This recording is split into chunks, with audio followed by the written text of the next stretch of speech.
زمین پر بنی نوع انسان کی آمد کے بعد رزق کی تلاش، رہن سہن اور عبادات کے مختلف طور طریقے اپنائے اور شروع کیے گئے۔ اللہ رب العزت نے انسانوں کو پیغمبران دین کے ذریعے اسلام اور زندگی گزارنے کے طریقوں سے روشناس کرایا۔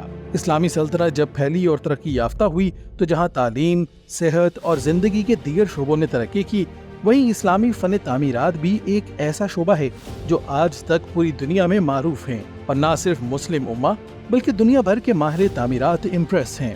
مسلم ثقافت کی اپنی انفرادیت اور پہچان کے لیے عربوں نے جو عمارات تعمیر کی، ان میں خصوصاً مسجدیں، محلات اور مدرسے شامل تھے۔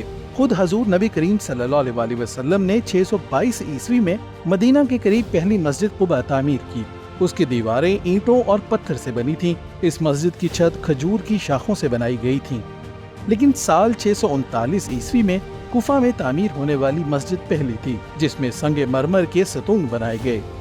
حضور نبی کریم صلی اللہ علیہ وسلم کے وصال کے 20 سال بعد مسجد نبوی کی تعمیر نو کی گئی اور اس میں ستون اور آرائشی پتھر لگائے گئے۔ تعمیرات کے حوالے سے بنو امیہ کے خلفاء نے اس فن کی بڑی سرپرستی کی۔ ماہر تعمیرات کا حکم تھا کہ آذان دینے کے لیے مینار تعمیر کیے جائیں اور ممبر بھی تعمیر کروائے گئے۔ دور خلافت کے دوران تعمیر ہونے والی اہم تعمیرات میں قبۃ الصخرہ بھی شامل ہے۔ یہ گنبد خلیفہ عبد الملک نے 691 عیسوی میں یروشلم میں تعمیر کروایا تھا۔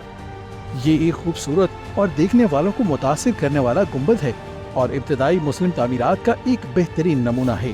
یہ جگہ مسلمانوں کے لیے انتہائی مقدس ہے کیونکہ یہاں سے حضور انور صلی اللہ علیہ وسلم نے شب معراج کا سفر شروع کیا تھا۔ یہ گنبد لکڑی سے بنایا گیا تھا اور اندرونی طرف سے پلستر کیا گیا تھا۔ خلیفہ عبد المالک کے دور میں ہی دوسری اہم ترین تعمیر مسجد اقصیٰ کی تھی جسے قبۃ الصخرہ کے قریب تعمیر کروایا گیا، لیکن 769 عیسوی میں آنے والے زلزلے کی وجہ سے یہ شہید ہو گئی، جس کو المنصور نے بعد میں دوبارہ تعمیر کروایا۔ جامع مسجد دمشق بھی اپنی تعمیر کے لحاظ سے ایک خوبصورت ترین عمارت ہے۔ مسلمان تاریخ دانوں کے مطابق یہ مسجد دنیا کا ایک عجوبہ ہے۔ یہ مسجد 8ویں صدی کے پہلے سال تعمیر کی گئی۔ یہ تاریخی ترتیب کے لحاظ سے دوسری عمارت ہے جس میں نماز پڑھانے کے لیے ایک محراب بھی تھی۔ مسجد کی محرابیں گھوڑے کے پاؤں کے نال کی شکل کی تھی۔ مسجد کی آرائش میں سنگ مرمر استعمال کیا گیا ہے۔ مسجد میں بازنطینی فن تعمیر کی جھلک بھی نظر آتی ہے۔ مسلم آرکیٹیکچر کے حوالے سے خلیفہ ولید اول کا دور اہم ترین تصور کیا جاتا ہے۔ ولید اول نے مدینہ کی مساجد کی تعمیر نو کی۔ انہوں نے تعمیرات میں محراب اور مینار متعارف کروائے۔ مسلمانوں کے مقدس مقامات میں آرائش کے لیے خطاطی کا استعمال کیا، لیکن تصاویر سے گریز کیا۔ ولید اول کے بعد خلیفہ سلیمان نے بھی اس فن کو آگے بڑھایا۔ رملہ میں ایسی مساجد تعمیر کروائی گئیں جن میں سنگ مرمر کے ستون اور سنگ مرمر کے فرش بنائے گئے۔ بنو عباسی دور حکومت میں دارالخلافہ کو دمشق سے بغداد منتقل کیا گیا تو تعمیرات میں یونانی کلاسیکل طرز تعمیر کی جگہ ایرانی، ساسانی اور عراقی طرز تعمیر نے لے لی۔ یہ دور مسجدوں، بادشاہوں، بزرگوں اور شرفا کے مقبروں، محلات، عمارتوں اور قلعوں کے حوالے سے بہت مشہور رہا۔